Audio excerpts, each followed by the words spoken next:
Selection tool സെറ്റിൽ കാണുന്ന മറ്റ് രണ്ട് ടൂളുകളെ കുറിച്ചിട്ട് കൂടി പറയാം. Single row marquee tool, single column marquee tool. Row പറഞ്ഞു കഴിഞ്ഞാൽ നിരയിലുള്ള മാർക്കി ടൂൾ. ഇത് സിംഗിൾ റോ മാർക്കി ടൂൾ എന്ന് പറഞ്ഞാൽ ഒരു പിക്സൽ മാത്രമാണ്, ഒരു പിക്സലിൻ്റെ റോ മാത്രമാണ് ഇതിൽ സെലക്ഷനിൽ വരുന്നത്. നമ്മളിവിടെ ക്ലിക്ക് ചെയ്ത് കഴിഞ്ഞാൽ ആ സെലക്ഷനിൽ വരുന്നത് ഒരു പിക്സലിൻ്റെ റോ ആണ്. അപ്പോൾ നിങ്ങൾ ചോദിക്കുക എന്താ പിക്സൽ എന്ന്. പിക്സൽ എന്ന് പറഞ്ഞാൽ പിക്ചർ എലമെൻറ്റ് എന്നുള്ളതിൻ്റെ ഷോർട്ട് ഫോമാണ് പിക്സൽ.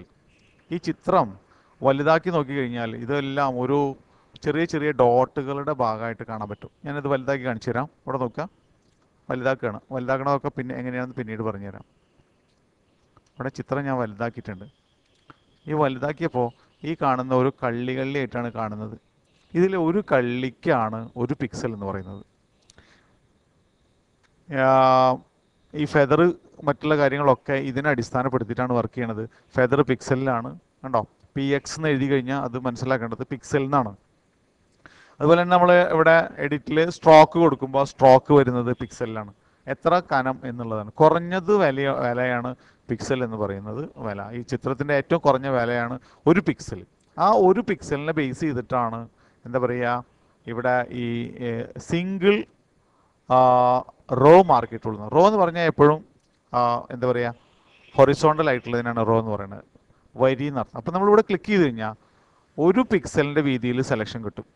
വേറൊരിടത്ത് ക്ലിക്ക് ചെയ്ത് കഴിഞ്ഞാൽ ആദ്യത്തെ സെലക്ഷൻ പോകും.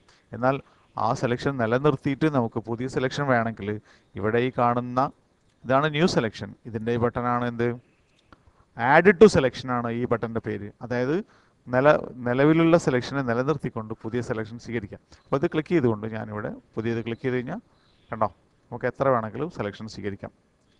ഓക്കെ, ഇനി ഞാൻ ചെറുതാക്കുകയാണ്. കീബോർഡിൽ Ctrl 0 പ്രസ് ചെയ്തുകൊണ്ട് പഴയ രൂപത്തിലേക്ക് വന്നിരിക്കുകയാണ്. Ctrl D പ്രസ് ചെയ്തുകൊണ്ട് എല്ലാം ഒഴിവാക്കി ഇവിടെ ക്ലിക്ക് ചെയ്തു. അതിനുശേഷം ഇതിൽ ആക്ടിവേറ്റ് ചെയ്തിട്ട് 2-3 ഇടത്ത് ക്ലിക്ക് ചെയ്യണം. കണ്ടോ, അങ്ങനെ വെറുതെ ക്ലിക്ക് ചെയ്ത് പോവാം.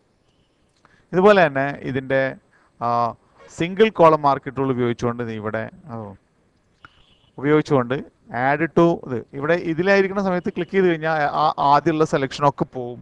ആ പോകാതിരിക്കാനായിട്ട് നമ്മളിവിടെ ഈ ബട്ടൺ ക്ലിക്ക് ചെയ്യാം. ഈ ബട്ടൺ ക്ലിക്ക് ചെയ്യുന്നതിന് പകരം കീബോർഡിൽ ഷിഫ്റ്റ് കീ അമർത്തി പിടിച്ചു കഴിഞ്ഞാലും മതി. ഞാൻ സെലക്ട് ചെയ്തിട്ട് കണ്ടോ, ആവശ്യമുള്ള പോലെ ഇങ്ങനെ ക്ലിക്ക് ചെയ്ത് കൊടുക്കുക. ഇഷ്ടംപോലെ ക്ലിക്ക് ചെയ്യാം. നിങ്ങൾ ഓർഡറിലൊക്കെ ക്ലിക്ക് ചെയ്യാനുള്ളത് പിന്നീട് പഠിക്കുന്നുണ്ട്. നമുക്ക് ആവശ്യമുള്ള പോലെ ഇങ്ങനെ ക്ലിക്ക് ചെയ്ത് കൊടുക്കും. ഇതിന് ശേഷം നിങ്ങൾക്ക് ഫില്ല് ചെയ്യാം.